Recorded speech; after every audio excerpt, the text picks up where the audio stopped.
Now we are not afraid, although we know there's much to fear. We were moving mountains long before we knew we could. Oh, yes, there can be miracles when you believe. Though hope is frail, it's hard to kill. Who knows what miracles you can achieve when you believe? Somehow you will when you believe.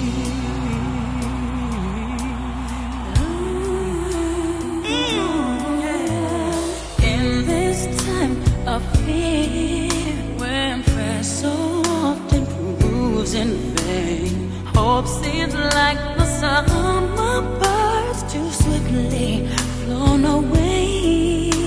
Yet now I'm standing here, my heart's so full I can't explain.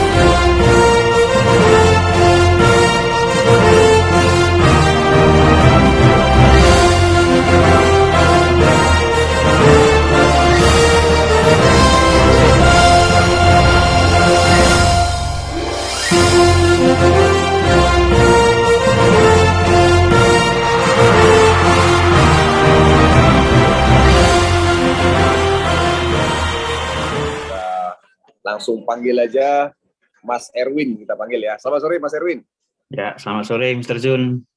Ya, apa kabar Mas Erwin? Alhamdulillah, baik Mr. Jun. Ya, sehat ya Mas Erwin ya. Alhamdulillah sehat. Oke. Posisi di mana Mas Erwin? Posisi di Banyuwangi. Banyuwangi ya. Oke. Ya. Baik. Suara saya jelas ya Mas Erwin ya. Ya, jelas sekali Mr. Jun. Aman. Oke, Mas Erwin. Ya, Mas Erwin ini berarti kakaknya Mr. Rambo ya, Mr. Albert ya. Ya, betul. Oke. Lahirnya di mana Mas Erwin?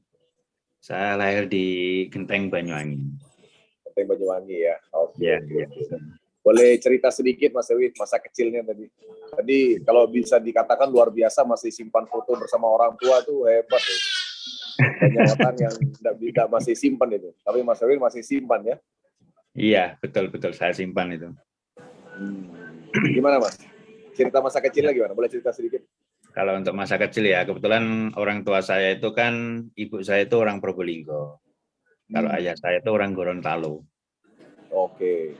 Orang Gorontalo, kebetulan ayah saya itu merantau ke Jawa, ketemu ibu saya, dan ini kesibukannya adalah sebagai pegawai negeri di Dinas Pengairan, nggak salah. Oke. Pengairan. Dan saya adalah anak yang ke-7, anak ke-7 ya. Dari 8. Iya. Oke. Oh, berarti orang papa memang dari Gorontalo, berarti kayaknya ada keturunan Portugal ya. Betul ya? Ya, kalau gitu ya. Ya. Kalau Sulawesi Utara itu ya kayak di Manado. Kalau Manado itu kan tetangganya Gorontalo itu. Itu jaraknya kurang lebih 300 kilo nggak salah. Kayak Surabaya. Ya. Itu kalau Manado itu campuran Cina sama Filipina. Oh iya betul. Kalau Gorontalo itu kulitannya malah lebih ke ini sawo matang juga. Cuman ibu saya itu putih, agak kuning gitu. Ya? Malah ibu saya yang kuning. Gitu. Ya. Dan itu foto-foto kecil saya itu memang waktu itu ada di album, saya lihat bongkar-bongkar berkas, saya kok ada foto, akhirnya saya foto ulang. Gitu. Ya, saya simpan. Karena memang biasa, itu ya itu sejarah yang paling bagus. Ya. Berarti Mas Erwin masih punya kesan yang masih teringat lah ya dengan orang tua ya, kalau dilihat dari foto tadi ya. Iya, kesannya sangat betul sekali. Karena memang kesan yang paling utama itu bersama orang tua, sama ibu dan bapak. Itu kesan paling sangat yang tidak bisa dilupakan. Apa yang paling berkesan, Pak? Yang paling berkesan terus terang aja didikan dari orang tua itu kalau masa kecil terjun ya, wah jangan tanya itu. Kalau masa kecil orang tua saya itu orangnya tegas. Tegas ya. Kalau seandainya Oke. saya seandainya ada salah itu langsung sudah main pukul, main apa itu, main ceplas itu sudah sering juga. Oh gitu ya. Oh luar Ya. biasa ya. Ya, ya. Jadi memang didikan orang tua. Tapi tidak membuat Mas Erwin trauma lah ya. Tidak Oh ya. enggak. Justru Enggak, saya ya. tuh bangga sama orang tua. Justru karena kerasnya orang tua kepada kami, itu adalah cara mendidik orang tua kepada saya supaya saya itu jangan melakukan kesalahan. Kita diajarkan mandiri, bertanggung jawab, Ya. dan seperti itu misalnya. Oke. Ya, ya, ya. Oke. Terus ngomong-ngomong orang tua masih ada sekarang Mas Erwin? Orang tua terakhir nggak ada semua. Oh udah Nggak ada. ada ya. Tua ibu meninggal 2014, ayah saya 2022. Belum ada 1 tahun. Iya, iya. Iya, iya. Terus berduka cita Mas Erwin ya. Iya, iya. Tentunya kehilangan yang luar biasa ya dengan kenangan dan Ya. ini. Tapi itu ngomong-ngomong berfoto dengan sepeda motor itu luar biasa. Berarti pada zaman itu udah punya sepeda motor tuh hebat gitu. Iya. Ya kan?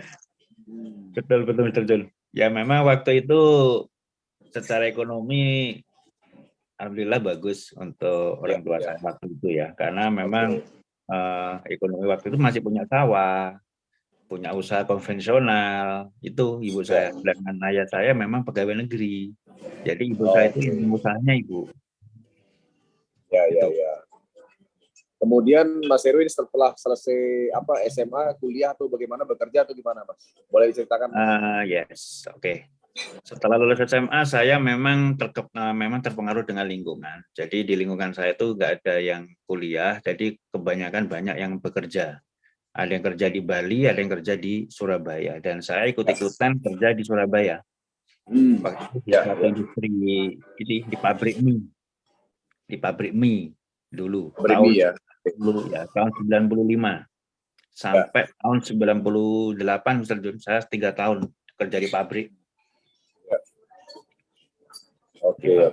Dan akhirnya waktu krisis moneter ada perang perusahaan, saya ikut-ikutan kena dampak. Oke. Ya, berarti sempat cukup lama bekerja di pabrik ya Mas ya? Kurang lebih 3 tahun. 3 tahun. Setelah itu Mas? Setelah itu saya pulang ke Banyuwangi, saya pernah jadi satpam 1 bulan.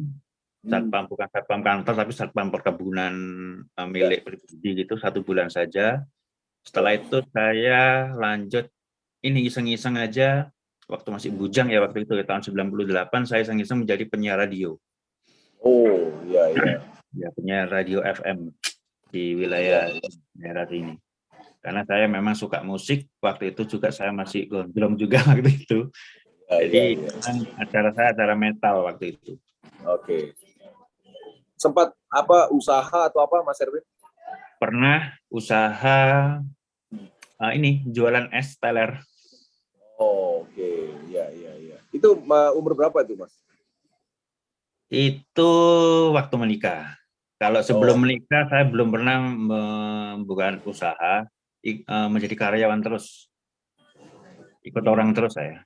Jadi pernah ikut di perbankan sebentar, terus saya dipindah ke dealer motor Cina, terus habis itu saya diangkat lagi ke motor merek Jepang.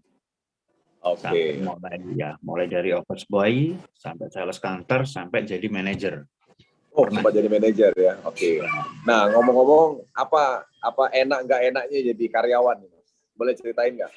Nah, justru itu ini kesempatan sangat bagus ya buat teman-teman, karena enak nggak enak jadi karyawan itu memang awalnya waktu saya masih bujang itu, kalau jadi karyawan tuh enaknya saya mencoba jadi OB. Waktu itu saya jadi OB, Mr. Jun.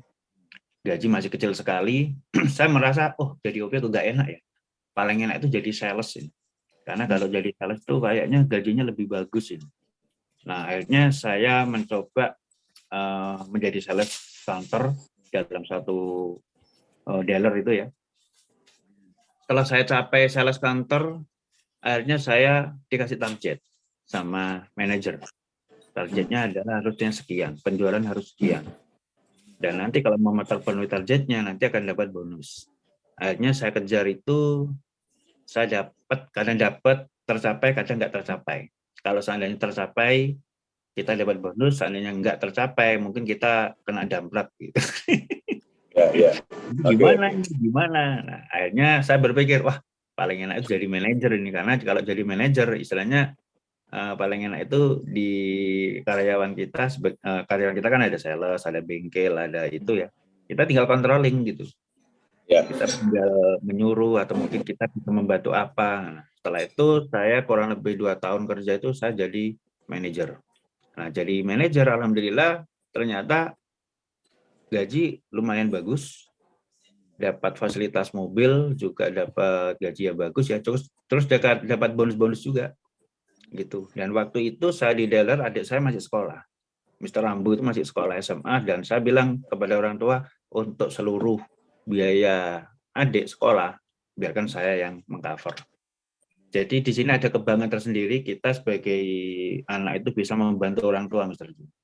Nah, lanjut lagi, enaknya ternyata setelah dapat jadi manajer, wah ternyata kok nggak enak juga ya, karena tetap aja kita kalah dengan yang punya perusahaan, owner daripada dealer tadi. Ya. Sama, kalau seandainya tercapai targetnya kita juga dapat bonus, tapi kalau nggak tercapai kita juga dapat mesti sindiran-sindiran gitu. Ya. Oke. Dan akhirnya. Berarti nggak enaknya di mana nih? Kalau enaknya kan tadi duitnya lumayan lah. Nggak enaknya di sini tetap target, karena yang namanya produk kalau umpamanya produknya nggak terlalu bagus itu mungkin targetnya kecil, tapi kalau produknya terkenal itu targetnya semakin tinggi, tinggi. Dan akhirnya yang terjadi adalah kompetitor dengan sesama merek, sesama merek aja itu kompetitor, selain dengan kompetitor di luar merek kita. Oke. Nggak enaknya. Baik. Tapi selama ini berarti sebenarnya belum pernah berkecimpung dalam dunia pertanian ya, Mas Erwin? Belum pernah, Mr. Jun. Belum pernah. Iya. Oke. Nah, kemudian Mas Erwin ketika menikah itu sudah bekerja atau belum, Mas? Sudah lah. Ya? Waktu saya menikah itu kebetulan saya sudah mulai ikut dunia multi level. Terus saya ketemu sama istri saya itu di dunia multi level ini. Oh gitu ya. Kalau boleh tahu di produk apa tuh, Mas Erwin? Waktu itu tahun 2000 berapa ya? 2003 produk dari Cina itu. Inisialnya T. Oh T ya, oke. Ya, T. Cukup lama juga di sana. Sebentar, cuma berapa lama ya? Kurang lebih saya nggak sampai 1 tahun di. 1 tahun lebih deh, 1 tahun lebih. Cuman waktu itu belum sampai cita-cita terpenuhi, belum dapat reward. Akhirnya kita ganti karena kita ngikuti upline. Upline-nya pindah di sini, kita juga ngikuti pindah. Jadi pas kita pindah 4 bulan hilang lagi itu, mau balik lagi, wah nggak enak itu. Ya. Kalau bisnis jaringan yang paling berkesan, yang paling mendapatkan hasil dan paling berprestasi, yang mana, Mas Erwin? Dia nggak usah sebut perusahaannya lah, artinya produk apa, kemudian apa yang Mas Erwin dapatkan di sana? Kalau yang paling berkesan itu sebenarnya itu memang yang pertama itu, karena memang pembelajaran saya itu di dalam dunia network marketing itu justru yang pertama, yang inisial T tadi. Karena memang awalnya saya itu orang yang memang masih idealis, saya orangnya masih pilih-pilih teman, karena memang pernah merasakan di atas ya sebagai manajer itu akhirnya kita masih milih-milih teman, mana teman yang bisa berfungsi atau bermanfaat buat saya untuk secara bisnis, untuk bisa mendapatkan income, dan mana teman-teman yang hanya ya biasa-biasa atau tim hore saja gitu. Nah, tapi ternyata waktu kita bermain di dunia jaringan, kita nggak boleh seperti itu. Kita harus belajar bisa merangkul banyak teman. Karena di bisnis network itu saya kan diajarkan juga kita harus membaca buku-buku positif, mendengarkan kaset-kaset yang positif. Awal-awalnya saya nggak mau membaca seperti itu, misalnya.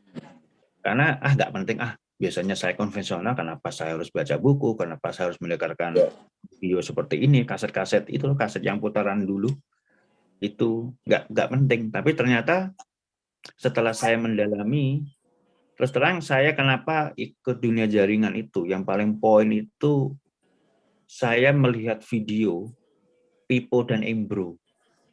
Mungkin Mr. Jun tahu ya, video Pipo dan Embro itu yang membuka mindset saya. Akhirnya saya mendalami dunia network itu. Oh, ternyata membangun aset itu seperti ini. Gitu. Oke. Jadi yang paling berkesan itu memang yang pertama, karena selain uang yang saya dapatkan setiap bulan, itu pendidikan positif itu, Mr. Jun, yang nggak bisa dinilai dengan uang yang saya dapat. Oke. Jadi teman-teman sekalian, tadi kita sudah dengar seorang Mas Erwin, dan teman-teman sekalian mungkin yang belum pernah dengar kisah Pipo dan Embro, nanti boleh cari di YouTube, itu banyak kisah Pipo dan Embro ya. Jadi kisah Pipo dan Embro itu memang menggambarkan bagaimana ada seorang pekerja yang membangun saluran air, dan satu lagi membawa ember ya. Nah, itu luar biasa maknanya daripada kisah Pipo dan Embro itu ya. Nanti kapan-kapan kita akan share videonya, Mas Erwin ya. Jadi biar teman-teman bisa memahami antara bedanya menjadi bekerja secara aktif dan membangun aset gitu ya, Mas Erwin ya. Iya, betul. Ya, jadi artinya dengan video itulah akhirnya, gimana Mas? Silakan lanjut. Ya, dengan adanya video itu akhirnya yang tadinya saya nggak mau mendengarkan upline, yang tadinya saya nggak mau membaca mendengar, dengan adanya video itu akhirnya saya membeli buku. Oke. Membeli buku, akhirnya saya mendengarkan kaset. Awalnya saya pinjam dulu lah kaset ini. Ternyata kaset itu bagus, akhirnya saya nggak mau pinjam, saya mau beli sendiri. Karena sudah termasuk itu pembelajaran dari itu tadi, audio tadi. Itu Mr. John. Nah, ngomong-ngomong Mas Erwin, apa pengalaman paling gak enaknya selama ada di bisnis jaringan yang sebelum AWM ya? Kita bicara yang sebelum AWM. Apa pengalaman gak enaknya yang Mas Erwin alami, dan apakah Mas Erwin mengalami trauma dengan itu atau gimana? Silakan Mas. Yes, kalau untuk yang mengalami yang nggak enak, Mr. John, terus terang untuk di awal dulu kita memang sebagai karyawan ya, pegawai gitu ya. Pada waktu saya mendalami dunia network, akhirnya saya bertengkar dengan upline waktu itu. Ini kok sering seminar, kok keluar duit, kok seperti ini, seperti itu. Harusnya saya dapat duit, kok ini malah mengeluarkan duit. Nah, tapi setelah itu, setelah saya melihat seminarnya, baru saya ternyata mengeluarkan duit itu adalah investasi. Jadi nggak enaknya adalah, waktu itu saya produk kesehatan. Jadi produk kesehatan itu nggak enaknya, mungkin saya masih awal-awal, akhirnya saya mesti prospek presentasi kepada orang-orang sakit. Orang-orang sakit, kalau orang sakitnya ringan, oke. Ini penyakit yang berat-berat, Mr. Jun. Pernah ada dua kali itu mungkin saya pernah menemui itu, ini pakai produk ini bagus, akhirnya ini kurang lebih totalnya sekian ratus ribu, ada yang sekian juta. Setelah beli 2 hari kemudian meninggal, Mr. Jun. Itu gak enaknya. Hanya saya beban moral. Ada beberapa itu.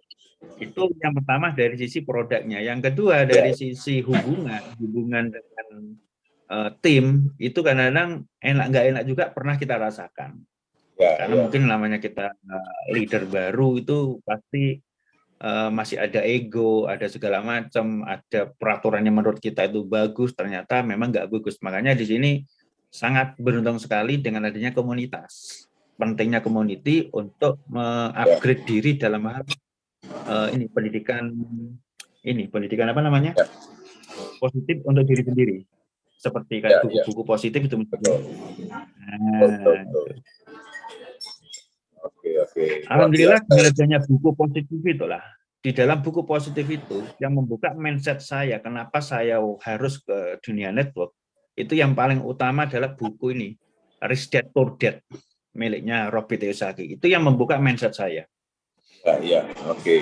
Berarti memang teman-teman sekalian tadi kita dengar bahwa ternyata memang pemahaman atau mindset itu sangat penting ya Mas Erwin ya. Mindset itu bisa merubah hidup kita bumi dan langit ya. Dan saya setuju dengan Mas Erwin karena ternyata memang yang namanya orang kaya, orang sukses atau orang yang miskin itu tergantung mindset ternyata. Ya, jadi ada orang yang mungkin punya mindset yang salah, maka efeknya akhirnya juga akan jadi nggak bagus kan gitu ya. Nah, tapi tadi Mas Erwin sudah mengatakan bahwa ternyata dengan adanya mindset yang tepat, akhirnya bisa memahami apa itu bisnis jaringan kan gitu Mas Erwin ya. Betul, Oke, betul. Mas Erwin sebelum di AWM merasa gagal atau sukses sih dalam membangun bisnis jaringan? Perasaan Mas Erwin?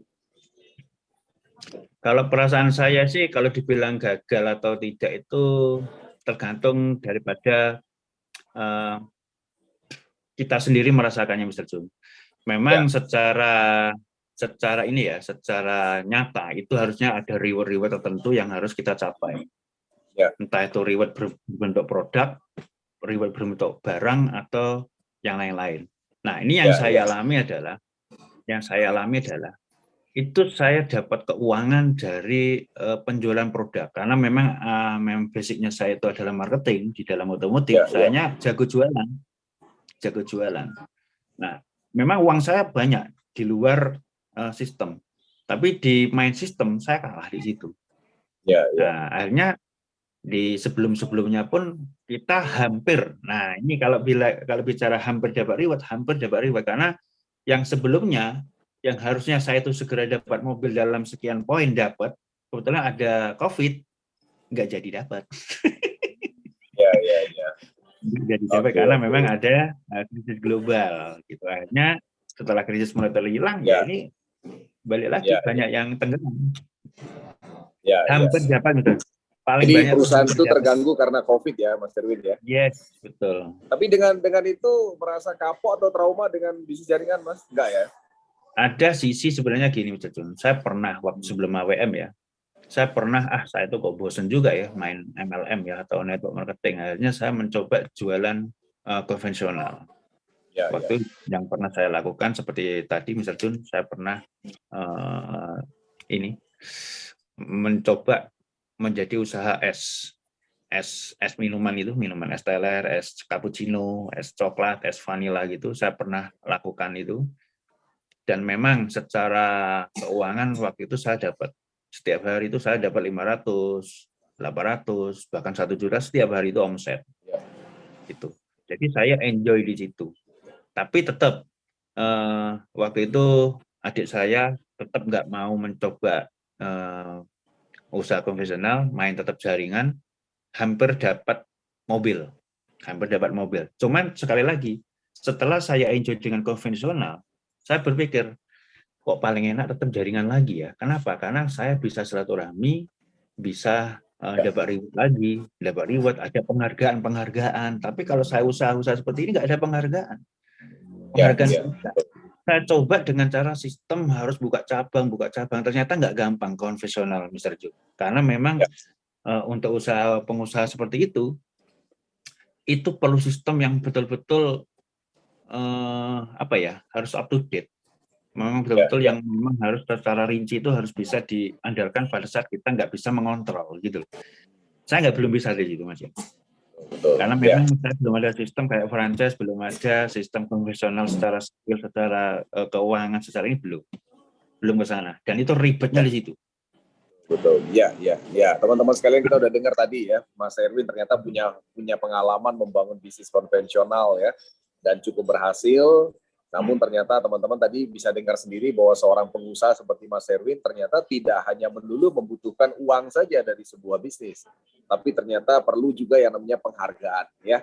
Nah, jadi di dalam bisnis jaringan memang salah satu kelebihannya adalah di sana, di reward ya. Jadi artinya bukan hanya sekedar uang, tapi juga ada sebuah penghargaan. Dan tentunya juga tadi Mas Erwin sudah sempat singgung, yaitu kalau membangun bisnis konvensional agak susah melakukan silaturahmi ya Mas ya, tapi kalau membangun bisnis jaringan asik bisa silaturahmi gitu ya. Waktunya lebih fleksibel gitu Mas ya. Artinya waktu lebih fleksibel, bisa menikmati waktu sekaligus juga mendapatkan uang. Ya gitu Mas Erwin ya. Ya, betul sekali. Oke. Mas Erwin, anak ngomong berapa Mas? 4 ya, luar biasa. Paling besar umur berapa nih Mas? Kelas 6 SD, yang nomor 2 kelas 4 SD, yang nomor 3 baru 2,5 tahun, yang nomor 4 baru 10 bulan. Wah, luar biasa Mas Erwin ya. Masih kecil-kecil ya putra-putrinya ya. Yes. Udah 4 ya. Oke, luar biasa. Oke, Mas Erwin. Nah, kita langsung lanjut aja karena waktu kita kan tidak lama ya Mas Erwin ya. Jadi nanti buat teman-teman yang baru, nanti video-video mengenai AWM dan sebagainya nanti kami akan tampilkan di YouTube channel aja. Jadi wawancaranya kita akan lanjutkan dengan Mas Erwin. Biasanya ada 2 sesi Mas Erwin, tapi kali ini kita langsung lanjut aja Mas Erwin ya. Nah, siap. Oke, Mas Erwin. Jadi tadi kan Mas Erwin sudah punya pengalaman ya di bisnis jaringan yang lain, dan tadi teman-teman sudah bisa dengar bahwa Mas Erwin sudah sempat ada di bisnis jaringan, kemudian membangun lagi bisnis konvensional. Ternyata juga tidak mudah juga membangun bisnis konvensional gitu kan. Dan akhirnya tetap pingin sekali melanjutkan di bisnis jaringan gitu ya. Nah, selanjutnya bagaimana awal cerita mengenal AWM? Oke, siap. Awal cerita mengenal AWM, awalnya itu saya kan waktu itu memang lagi bermain dengan MLM lain, Indonesia juga, lokal juga. Pada saat saya sama Rembo itu lagi berjalan bagus, tapi ternyata kita secara emosional itu kita bertemu dengan, kita sebelumnya memang pernah satu tim dengan Pak Mislan di bisnis sebelumnya, ya. Nah, jadi di situ yang saya lihat dari AWM itu adalah bukan AWM-nya, tapi dari siapa yang membawa kepada kami, dan saya dengan Pak Mislan itu nyaman gitu. Nyaman. Dan saya juga mengenal Mr. Andi Waldi waktu itu di bisnis sebelumnya itu pun pernah mengenal Mr. Andi Waldi seperti apa, Pak Mislan seperti apa, gitu. Dan akhirnya yang terjadi adalah waktu yang menawarkan adalah adik saya sendiri, rambut 7 Mr. Albert. Yang saya lihat adalah yang penting di sini antara saya sama adik saya dulu. Ini satu rumah, satu keluarga, adik kakak, masa harus bisnisnya beda? Itu titik poin pertama. Karena yang paling penting adalah kita harus bersatu dalam satu keluarga, gitu. Daripada satu rumah beda perusahaan, yang pasti nanti akan saling memprospek, dan itu nggak enak itu ke depannya. Ya, betul. Makanya di sini dengan saya harus memilih satu perusahaan dengan satu dengan satu tim, satu keluarga, satu tim. Ya, oke. Jadi dasar menjoin di AWM, teman-teman sekali sudah dengar bahwa Mas Erwin ini dasarnya kepercayaan dulu, ya kan?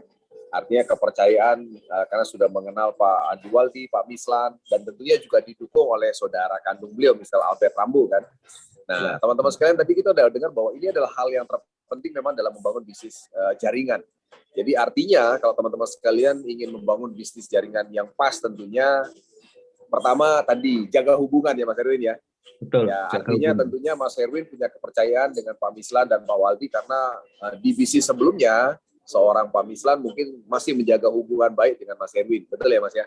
Betul. Karena kalau seandainya misalnya hubungannya tidak baik, tentunya Mas Erwin nggak akan percaya dengan apa yang dibawa oleh Pak Mislan, kan gitu ya? Ya, betul. Nah, jadi itulah sebabnya teman-teman sekalian kita belajar sore hari ini dari kisah Mas Erwin bahwa ternyata kepercayaan itu sangat penting dalam membangun bisnis, ya. Nah, oke. Lanjut Mas. Ketika di awal itu tentunya ya tidak semua orang itu punya keyakinan itu kan bulat 100% di awal. Saya mau tanya Mas Erwin, apakah ketika Mas Erwin gabung di awal, apakah langsung berapa persen gitu keyakinannya langsung jos gitu atau bagaimana? Belum. Waktu itu memang dengan adanya krisis moneter itu Mr. John, di bisnis sebelumnya memang kita lagi kondisi pilot sekali, seperti saya sendiri kondisi pilot. Saya sama Rambo 7 juga kondisi pilot, di bisnis sebelumnya juga kita lagi nggak pas sudah. Habis itu kita ditawarkan dengan AWM ini pun langsung, saya pun nggak langsung 100%, tapi masih 10% saja. 10%, karena waktu itu awalnya produknya yang ditawarkan sama saya adalah produk kejantanan, Viraco ya, sama Viracoman sama Viraco Ladies. Waktu itu hanya itu. Saya ditawarkan waktu itu kondisi istri saya lagi hamil tua ya, usia kurang lebih 8 bulanan. Nah, di kondisi seperti itu saya butuh keuangan yang cepat. Saya harus segera mengumpulkan keuangan untuk kebutuhan saya nanti pas melahirkan, itu untuk istri saya melahirkan. Nah, ditawarkan ini produknya kok seperti ini ya, Viraco ini kayak gini, karena produk kejantanan itu kan banyak di luar sana misalnya. Dan ini momentumnya produk itu pun saya masih belum. Saya juga menawarkan kepada tim-tim saya juga sama, alasannya juga hampir sama seperti itu. Nah, selain produknya, saya juga belum 100%. Kondisi ayah saya sendiri waktu itu Mr. Jun lagi kondisi sakit di Gorontalo sana.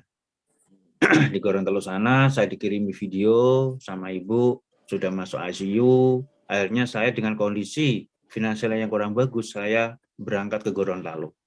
Dan waktu perjalanan belum nyampe Gorontalo, ayah saya sudah meninggal, Mr. Jun. Itu awal-awalnya saya membangun bisnis AWM. Jadi kondisi lagi duka di sana di Gorontalo, saya pun akhirnya mencoba memprospek teman-teman di wilayah Gorontalo dengan saudara-saudara saya juga, akhirnya positif, ada yang mendukung, ada yang masih membiarkan dulu, dan bagaimana, yang penting saya harus jalan saja, karena ini adalah saya harus bersatu dengan adik saya sendiri untuk ini loh. Bukan nanti siapa yang sukses duluan, yang penting adalah untuk kita bersama. Itu Mr. Jun. Karena saya sama adik saya itu harus bersatu di situ. Dengan adanya orang tua mendidik kami, kita memang dikasih sesuatu wasiat mungkin, ayah ataupun ibu, ayo, seandainya siapapun yang sukses, saling membantu.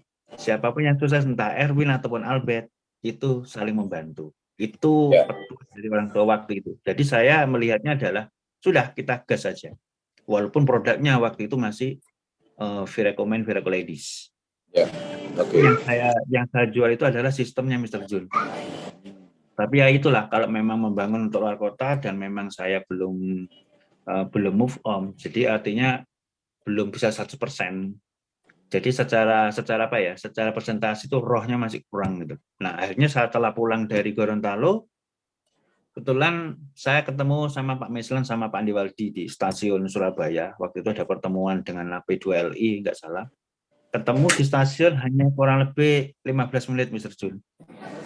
Sama owner, Mas Erwin, ini AWM masih baru, kita baru mulai, Mas Erwin harus training ke Jakarta. Wah, gampang itu, kurang lebih sekian hari. Terus gimana teknisnya? Sudah, yang penting berangkat aja dulu, lihat seperti apa kebesarannya AWM, setelah itu baru bagaimana terserah Mas Erwin. Akhirnya waktu itu saya berangkat ke Jakarta, ketemu Mr. Jun, itu ternyata launching awal-awal bulan Agustus tuh. Awal-awal. Nah, di situ baru ketemu sama Mr. Jun, ketemu sama Pak Didi, ketemu banyak leader di Jakarta. Akhirnya, yes, ini adalah komunitas yang baru, perusahaan baru, dan ini siap melebarkan sayapnya AWM ke Nusantara ataupun ke luar negeri. Tapi memang kita siap harus berproses. Ya. Oke, berarti artinya titik tolaknya di situ ya, Mas Erwin ya. Titik tolaknya, keyakinannya mulai muncul bertambah itu di situ ya, Mas Erwin ya. Nah, keyakinan bertambah terus terang aja bukan dari Viracomen-nya, tapi dari Pornasnya. Tapi waktu itu saya pas lagi capek sekali di Jakarta, saya akhirnya mencoba Viracomen. Viracomen saya coba. Ternyata memang efeknya luar biasa akhirnya. Iya, akhirnya saya coba sendiri. Wah, ternyata efeknya seperti ini. Seperti yang dikatakan orang-orang si kecil gini lah itu, ternyata kita fit dan sebagainya, memang betul sekali itu. Akhirnya kita menjual Viracomen akhirnya, dan ada beberapa pelanggan yang memang siap untuk mengonsumsi Viracomen. Tapi sekarang kan seperti ini, Mr. Jun ya, sudah mulai dikurangi lagi ya. Oke. Baik, teman-teman. Kita tadi belajar dari Mas Erwin bahwa ternyata setiap orang itu punya waktunya masing-masing, ya, punya momentumnya masing-masing, dan bisa berbeda-beda ya. Dan tadi kita dengar sendiri pengalaman Mr. Erwin bahwa ternyata tidak semua mungkin dari kita atau mungkin dari jaringan kita ketika pertama kali mengenal bisnis ini langsung jos 100% yakin tuh belum tentu seperti itu ya. Dan tentunya ada tahap-tahap prosesnya dan ada waktu-waktu yang tepat ketika kita dan jaringan kita mungkin baru mulai menumbuhkan keyakinan sampai dengan 100% bahkan sampai 1000% ya. Karena keyakinan itu bertumbuh ya Mas Erwin ya. Tidak bisa serta-merta secara langsung. Ya, tadi teman-teman bisa dengar, walaupun Mas Erwin sebelumnya sudah gabung, tapi nyoba produk aja belum gitu kan. Artinya kan keyakinannya masih belum bulat. Demikian juga menjalankannya juga belum langsung bulat gitu ya. Oke, kemudian gimana Mas Erwin? Ya, karena memang silakan lanjut. Lanjut Mas. Ya.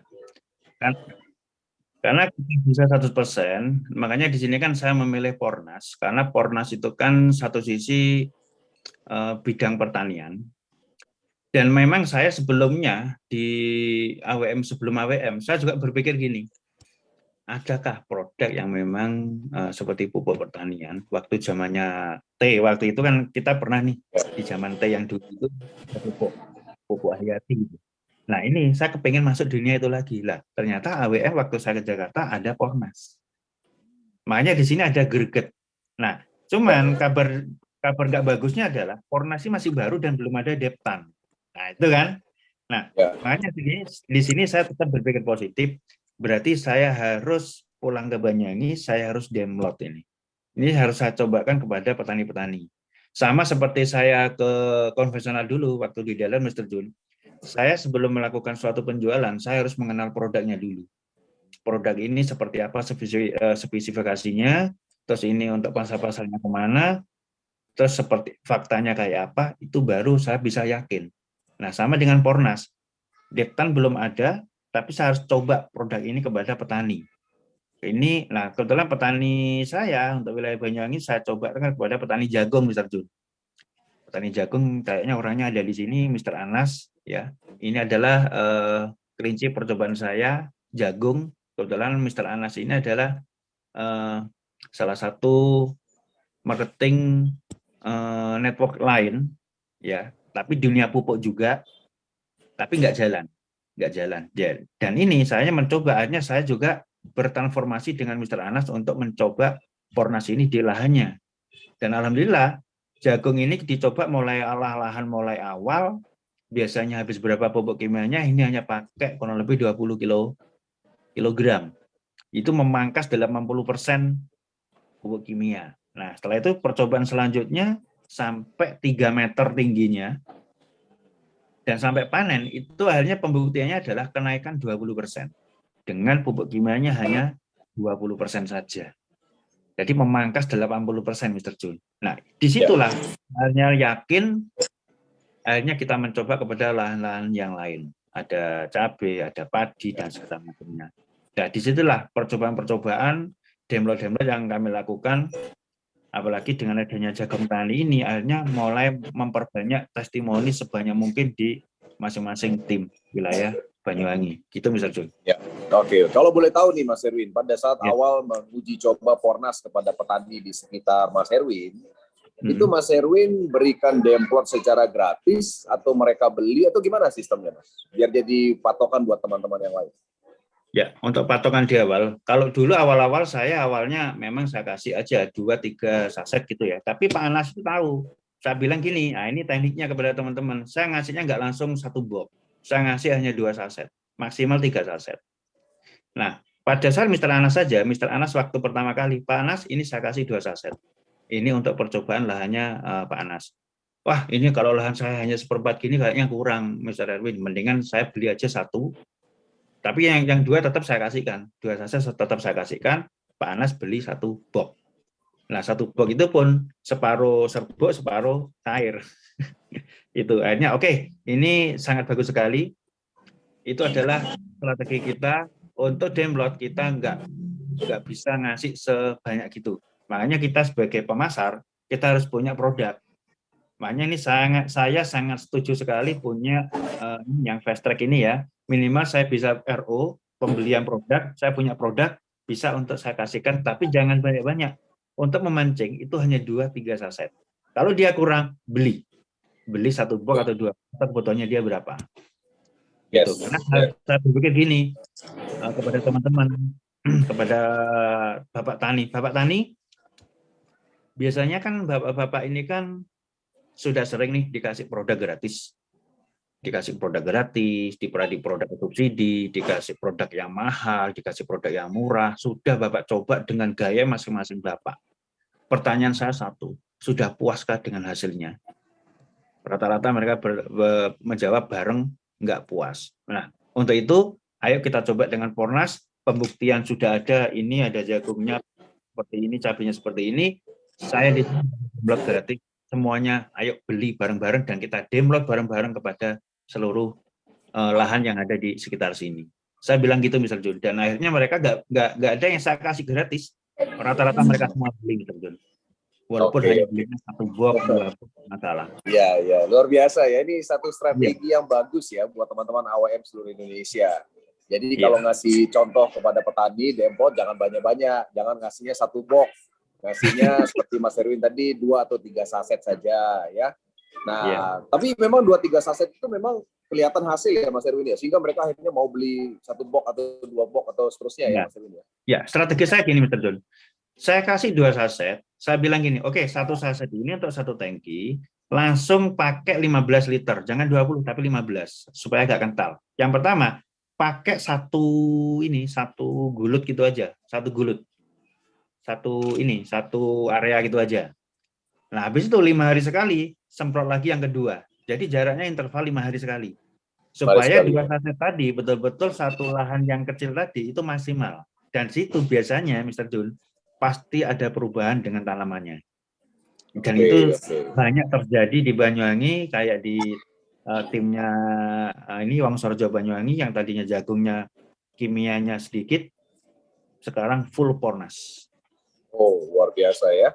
Oke, teman-teman sekalian. Iya, teman-teman sekalian, sore ini kita belajar strategi sedikit dari Mas Erwin, bahwa ternyata kalau uji coba 2 atau 3 saset itu langsung minta petani lakukan intervalnya 5 hari sekali gitu ya, biar kelihatan cepat hasilnya gitu Mas Erwin ya, dan cukup signifikan hasilnya. Nah, sehingga setelah itu pertama ya bagus juga karena tidak perlu waktu lama, dan yang kedua hasilnya juga cepat kelihatan gitu ya. Sehingga akhirnya mereka yakin untuk bisa memiliki paket yang lebih besar. Gitu ya Mas Erwin ya? Betul sekali. Itu terjadi sama ini Pak Kusriyadi ya. Ini sekarang ada di Zoom juga ini Pak Kusriyadi itu awalnya juga masih basic premium gitu ya. Sekarang sudah eksekutif bisnis karena apa, sudah yakin. Awalnya juga masih belum yakin dengan produknya. Akhirnya dengan cara strategi-strategi yang sudah kita sampaikan dengan cara 2 saset tapi maksimal aplikasi hanya interval 5 hari, itu perkembangannya memang luar biasa. Apalagi cabai itu. Cabai itu sangat yang keriting-keriting itu cepat bertumbuh calon-calon bunga buahnya. Oke. Nah, sekarang menurut Mas Erwin, dalam bisnis jaringan itu kan sangat penting sekali kita memang membangun bisnis ya. Membangun bisnis itu artinya mengembangkan aset bisnis ya. Nah, jadi menurut Mas Erwin, bagaimana strategi Mas Erwin untuk bisa memasukkan sistem bisnis ini kepada mereka yang sebelumnya adalah para petani? Ya, oke, Mr. Don, terima kasih, pertanyaan sangat bagus sekali. Nah, pada saat jagung tani, nah ini kuncinya di jagung tani, karena di Banyuwangi ini yang namanya petani nggak mungkin mereka langsung kita tawarkan sistem, apalagi ini adalah network marketing.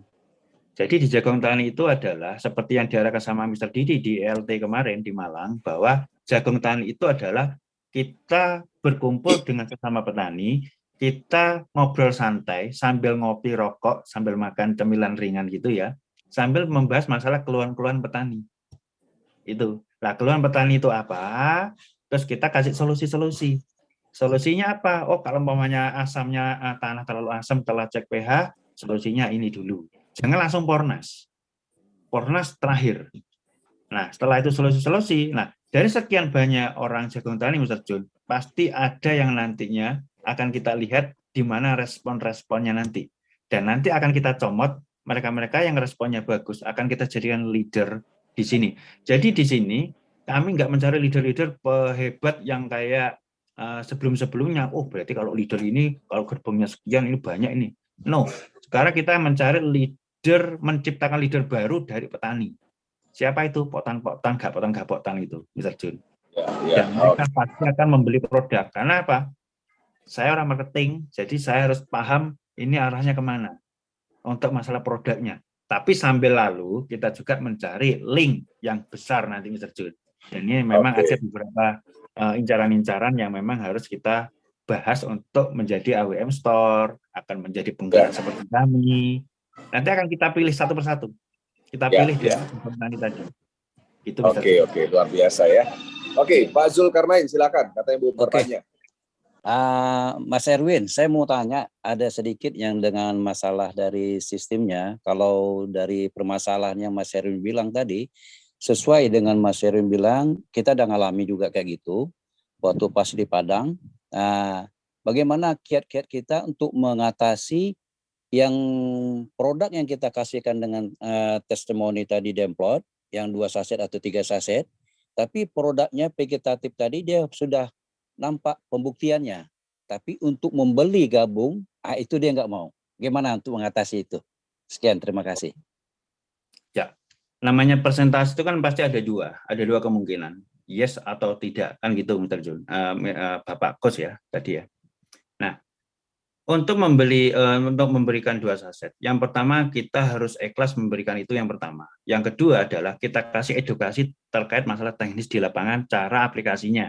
Seandainya di dalam percontohan tadi ada perubahan dan mereka nggak mau beli, nah itu jangan langsung kita hindari, enggak. Tapi saya gali daftar namanya, misalnya. Karena apa? Setiap petani pasti punya permasalahan masing-masing kenapa nggak mau beli. Ada perubahan, tapi nggak mau beli, berarti dia pasti nggak punya uang. Itu yang pertama. Tapi kalau nggak ada perubahan, jelas nggak mau beli. Gitu. Jadi kalau seandainya ada perubahan dan bagus, dia belum beli, berarti kita harus mencari, Pak, kalau ini memang bagus, sudah ada perubahan, dan cabenya Bapak ini adalah ada perubahannya. Kalau Bapak saat ini memang secara keuangan memang belum dapat, nggak masalah Pak. Yang penting Bapak sudah yakin dulu dengan produknya. Kalau gitu, ayo Pak, adakah temannya Bapak yang punya lahan yang sama, punya keluhan yang sama, supaya ada perubahan? Adakah Pak? Jadi saya solusinya adalah mencari daftar nama baru dari orang tersebut. Oke, pas. Makasih. Gitu. Makasih Mas Erwin. Siap. Oke, baik Pak Zul. Pas. Oke. Baik, luar biasa pada sore hari ini ya. Kita belajar banyak sekali dari seorang Mas Erwin, walaupun waktunya sangat singkat ya Mas Erwin ya. Ya, Jadi, betul. tentunya harapan kami nanti Zoom ini kita akan rekam dan bisa disebarkan oleh teman-teman yang lain. Nah, Mas Erwin, ngomong-ngomong Mas Erwin, Ya. apa yang menjadi impian Mas Erwin saat ini? Kenapa begitu semangat sekali menjalankan bisnis AWM Starlight? Untuk saat ini impian terbesar saya adalah sama ya. Saya untuk di AWM ini saya harus segera dapat reward. Yang kedua, impian terbesar saya adalah bebas hutang, Mr. Jun.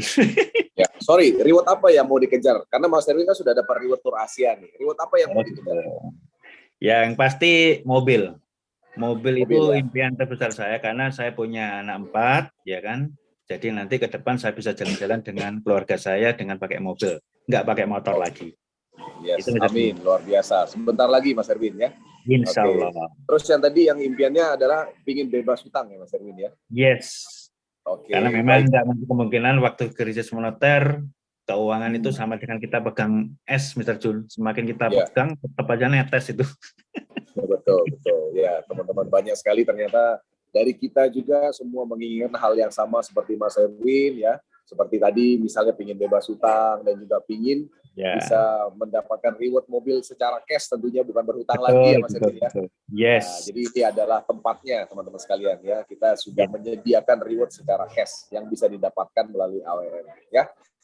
Oke, Mas Erwin kan sudah dapat tur ke luar negeri nih, tur Asia.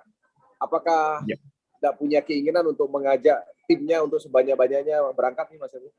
Oh, pasti dong. Ya, pasti ini ya? kita sudah ada planning. Tim saya nanti itu dari Rainbow Super Team nanti akan insya Allah sampai dengan ini kan promosi 3 negara ini sampai akhir bulan Mei kan.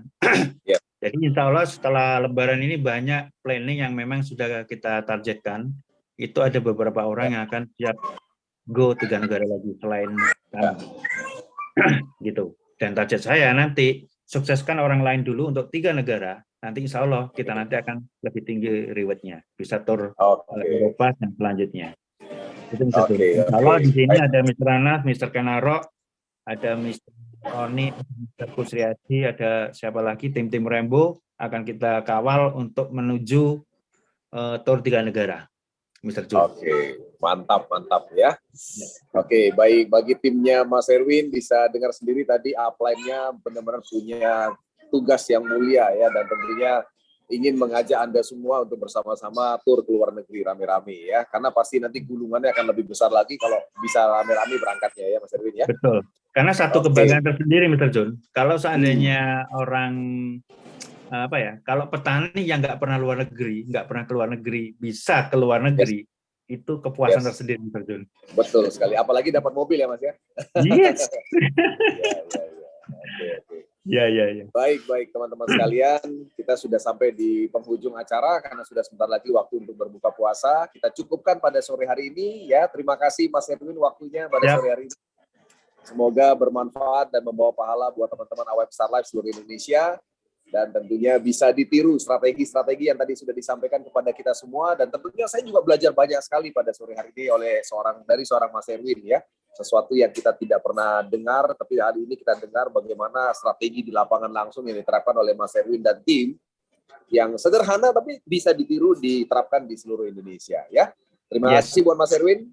Demikian dan buat teman-teman sekalian semuanya, sekian dari saya, dari AWM Star Life. Tetap semangat dan kita jumpa lagi di acara Zoom kita berikutnya ya. Salam dahsyat semuanya. Salam dahsyat semuanya. Terima kasih semuanya.